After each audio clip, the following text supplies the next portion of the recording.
Well, thank you so much for joining me this morning. I'm presently here at the nation's capital in the office of the Honorable Kayode Oladele, and he is the chairman, House of Representative of Committee on Financial Crimes. They held a 3 hours interactive session as well as a meet and greet basically with the EFCC, that is the Economic and Financial Crimes Commission, of course, Nigeria. And basically it was about, a meet and greet to discuss how the Head Senate can help, the process of the EFCC as well as the Committee on Financial Crimes, how they can help push the process of the EFCC through a very successful term, especially for 2016. And I must say that is really wonderful, to have been a part of the committee meeting. But now I want to have a chat with him just to discuss the high points of the meeting. Recently, you held a meet and greet, basically an interactive session with the chairman and management of the EFCC. Why did you decide, to have that interactive session with them? Yes, thank you very much. As you rightly said, I'm the chairman of the House of Reps Committee on Financial Crimes, and I have 25 members. Many of the members are not familiar so much with the activities of the EFCC in Nigeria, and we felt there was a need for us to come together and have first a meet and greet, as well as an interactive session, so that we look at ourselves as partners in progress and not a situation where they feel some people are coming to exercise some control and investigative powers over an agency meant to investigate. So the whole thing was just to bring everybody together and see ourselves as one in the fight against corruption. So we had that. It was a very successful outing, and in addition to that, we took time to do a preview of the 2015 budget.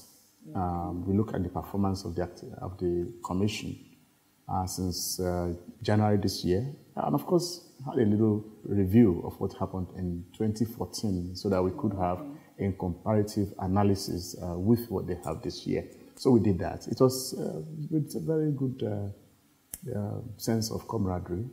Everybody felt at home. We enjoyed it, and at the end of the day, it was a very successful outing. Can you please tell us maybe the high points of the interactive section? The major highlights, one, as I said, the issue of the review of the budget for last year as well as this year. We also discussed the staff morale, as well as the issue of the permanent site for the agency, because right now they are living in rented premises, and according to what the chairman said, they pay as much as 168 million naira per year. Wow, for where they yes, where they are right now to pay rent. Honorable colleagues, the acting chairman, EFCC, Honorable Commission Secretary, members of the management staff, ladies and gentlemen.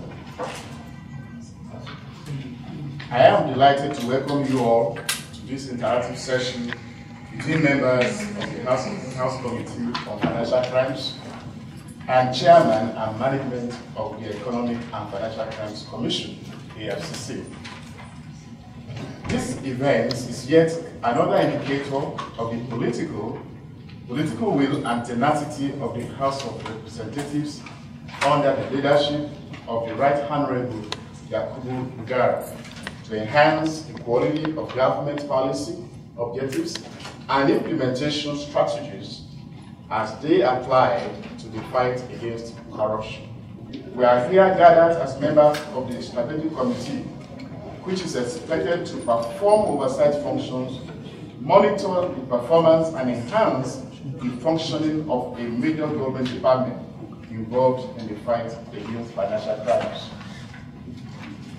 This interactive session is taking place at a time the government has stepped up the fight against corruption through a number of measures, namely exemplary leadership and commitment to the highest standards of integrity, enhancement of transparency in the management of public resources through the implementation of the Treasury Single Account, TSA. Having admitted that and presented our own welcome remarks, it is my pleasure to also welcome and invite the chairman of the EFCC for his question. I want to especially thank you for this warm reception. I have no doubt that the EFCC under my leadership will benefit from the wealth of experience of members of this important committee. I will be counting on your advice and suggestions as we partner together in this difficult task of freeing our nation from the grips of corruption.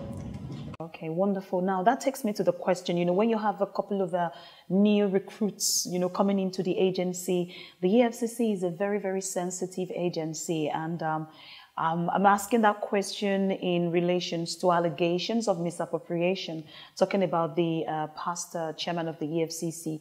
Are there things, this new committee now on financial crimes is putting into place to make sure that at least information coming out, especially concerning the EFCC's right, as well as the new people coming in, are well prepared, for the environment in which they will be working? Interestingly, one of us asked that question during the session. He asked from the current chairman, and what he said was that there was no truth, no iota of truth in that allegation. When you fight corruption, corruption fights you back. He said it's not just possible for anybody to tamper with evidence.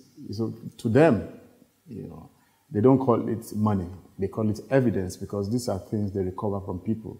And for you to be able to approve your case, you also need to exhibit some of them in court of law. So he said tampering with evidence is not something that is so easy for anybody to do. How much more at the level of the chairman, who is there to actually protect the interests of the people. But again, a lot of people, particularly those who are being fought, that is, those who are the main targets of the agency, they have to fight back.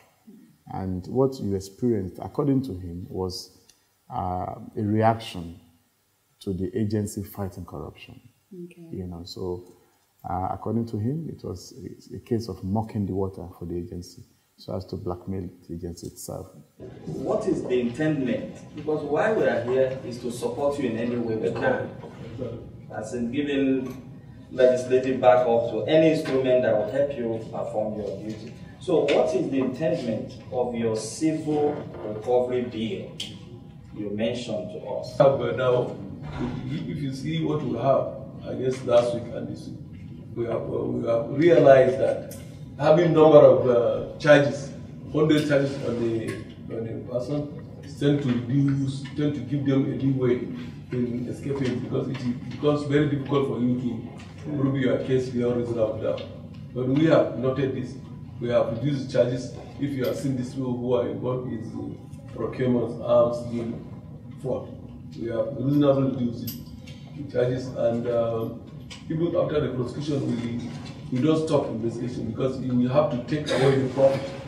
You have to take away, if you just prosecute somebody, put him in jail, and the money is waiting for him outside, it's very difficult. I will remind you of the case of Pablo Escobar.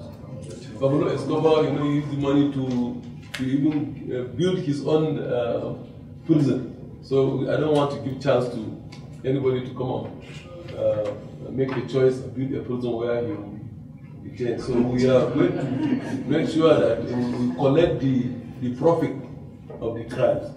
So that's it. So if you jail somebody, you don't take away the profit, which means the benefit is still there. So put you in jail first, then we continue the investigation. We trace all the assets and account and block everything, so that you don't come out and fight back. You agree that the meeting at this matter say yes? And if you want to say remain, say yes. Yes. Do you believe that there is anything the 8th Assembly can do to further help the activities of the, EFCC? One thing is for me to pass a law, another thing is for them to implement that law.